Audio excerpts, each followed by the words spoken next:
Bazı metinler doğal gibi, doğru gibi görünüyor ama gene de yapay hissettiriyor. Ben de tam bu sorun için doğal metin editörü adında yeni bir skill yaptım. Şimdi yapay duran bir metni doğal hale getireceğim. Hadi başlayalım. İlk olarak arkadaşlar buradan VS Code'u indirmemiz gerekiyor. VS Code indirmek için de buradan VS Code'un ana sayfasına gidip buradan Download for Windows'a tıklıyorsunuz. Burada zaten sizin işletim sisteminize göre farklı olacaktır. Mac'se Mac yazacaktır. Burada Linux'e Linux yazacaktır. Benim Windows olduğu için burada Windows yazıyor. Ben bunu zaten indirdiğim için bir daha indirmeyeceğim. Bu burada işte siz indirip next deyip kuracaksınız.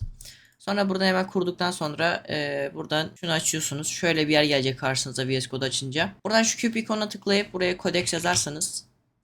Codex yazdıktan sonra buradan en üstteki şu codex extension'ı yüklüyorsunuz. Ondan sonra dilerseniz buradan Cloud Code yazarak Cloud Code'u da buradan yükleyebilirsiniz. Ama ben bu videoda codex'i göstereceğim. Buradan indirdikten sonra codex'i indirdikten sonra hemen buradan aç. Burada normalde gözüküyor ama burada yeni bir pencere olmazsa şu an gözükmüyor.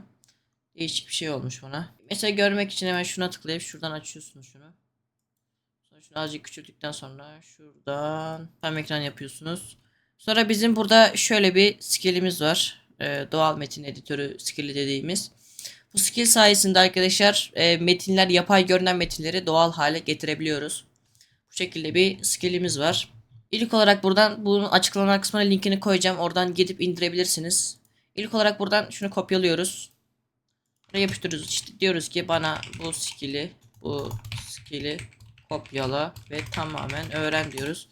Bu zaten kendisi skill'i kuracak. Oradan klon yapacak. Git klon yapıp bunu buradaki klasörümüze kuracak. Kurduktan sonra işte o klasörleri, dosyaları inceleyerek öğrenecek. Öğrendikten sonra kullanabilir hale gelecek. Yani skill olarak kullanabileceğiz artık biz bu skill dosyasını.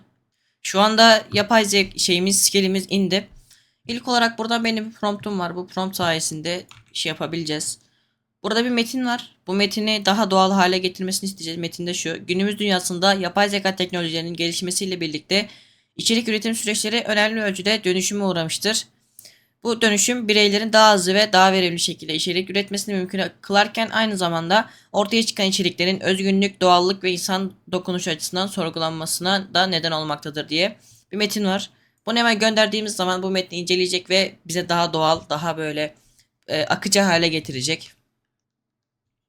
Bu şekilde şu an şey yaptı. Düzenledi. Yapay zeka geliştikçe içerik üretme biçimimiz de değişiyor. Artık daha kısa sürede ve daha kolay içerik üretebiliyoruz. Ancak bu hız ortaya çıkan metinlerin ne kadar özgün ve ne kadar doğal olduğu, insan dokunuşunu ve ne ölçüde taşıdığı gibi soruları da beraberinde getiriyor. Gayet doğal bir şey olmuş. Yani bunu okuduğunuz zaman bunu bir insan yazmış diyorsunuz. Öbürünü okuduğunuz zaman sanki bir makaleden alınmış gibi veya bir yapay zeka yazmış gibi, resmi bir yerden alınmış bir yazı gibi duruyor. Ama bunu okuduğunuz zaman daha doğal, daha insan tarafından yazılmış, daha böyle güzel bir metin oldu bu şekilde. Daha güzel bir yazı oldu. Bu tarz şeyler yapabiliyoruz. Bu tarz yazıları doğallaştırabiliyoruz. Bir de böyle bir promptumuz var. Daha sıcak, daha sade, daha sosyal medyada paylaşılabilir hale getir dedim. Bu hemen buradan şey yapacak, daha sıcak hali. Yapay zeka geliştikçe içerik üretme alışkanlıklarımız da değişiyor. Artık fikrimizi çok daha kısa sürede metne dönüştürebiliyoruz. Fakat bu kolaylık önemli bir soruyu da beraberine getiriyor. Ortaya çıkan içerik ne kadar özgün, ne kadar doğal ve içine ne kadar insan dokunuşu var. Bu şekilde gayet güzel şekilde metinlerimizi hem doğallaştırıyor, hem sıcaklaştırıyor, hem sade hem de sosyal medyada paylaşılabilir hale getiriyor. Bu şekilde skill yaptım arkadaşlar. Bence skill gayet faydalı bir skill oldu. Bu nedenle hemen bir tane daha deneyelim. Skill bayağı faydalı bir skill oldu.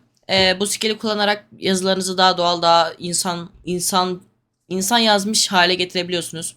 Mesela bir yazı yazdınız, siz yazmış olsanız bile biraz yapay durdu, biraz böyle daha doğallık katmak istiyorum diyorsanız bu skill sayesinde yazdığınız metni daha doğal hale getirebiliyorsunuz. Bu şekilde bir skill oldu. Gördüğünüz gibi madde söyledi. Fazla genel ve klişe bir giriş. Ondan sonra gereğinden uzun, daha doğal. Bu şekilde size işte sorunların neler olduğunu, yapay olan kısımların neresi olduğunu söyleyebiliyor. Gayet güzel bir skill oldu. Böyle skiller her zaman gelmeye devam edecek. Bu nedenle kanalıma takipte kalmayı, abone olup videoma like atmayı unutmayın. Sizin destekleriniz benim için çok önemli. Bu yüzden lütfen desteklerinizi esirgemeyin. Bir sonraki videoma kadar kendinize çok iyi bakın. Hoşça kalın.